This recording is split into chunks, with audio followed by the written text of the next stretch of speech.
గుండె మీద చేసుకొని చెప్పండి, గాయత్రి కంటే జోష్న బాగా ఆడిందా? అయితే 72 క్లిప్స్ పెట్టిన జోష్న బయటకి వెళ్లి గివప్ ఇచ్చిన గాయత్రి ఎందుకు టాప్ 15 కి వచ్చారు? ఇక్కడే అసలు ట్విస్ట్ ఉంది. ఈ రోజు టాస్కులు చూస్తే ఒక విషయం క్లియర్. పర్ఫార్మెన్స్ చేసిన వాళ్ళు కొందరు, కానీ సెలెక్షన్ మాత్రం మరో లెక్కలో జరిగినట్టుగా అనిపించింది. సుమ బెలూన్ టాస్క్ లో అబ్బాయిలకే గట్టి పోటీ ఇచ్చింది.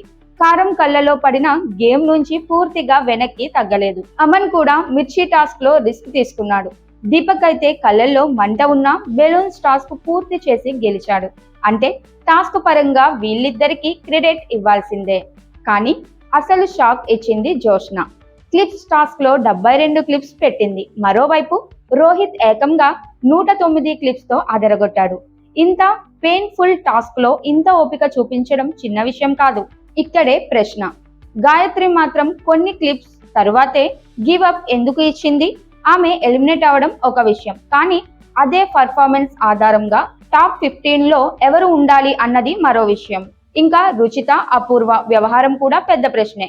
రుచిత టాస్క్ లో ముందుకు రావడానికి ప్రయత్నిస్తుంటే అపూర్వ కొన్ని టాస్కుల్లో అసలు పాల్గొనడానికి కూడా ముందుకు రాలేదనే విమర్శ ఉంది. అయినా చివరికి అపూర్వకు ఛాన్స్ వచ్చింది. రుచిత మాత్రం వరుసగా పంచాయతీల్లో ఇరుక్కుంది. అభిజిత్ తో గొడవ, శ్రీముఖితో గొడవ, కానీ అదే రుచిత ఐస్ టాస్క్ లో చివరి వరకు పోరాడింది.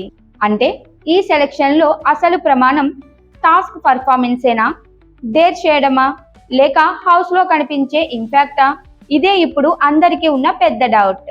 నా లెక్కలో మాత్రం ఒక విషయం స్పష్టంగా కనిపిస్తోంది.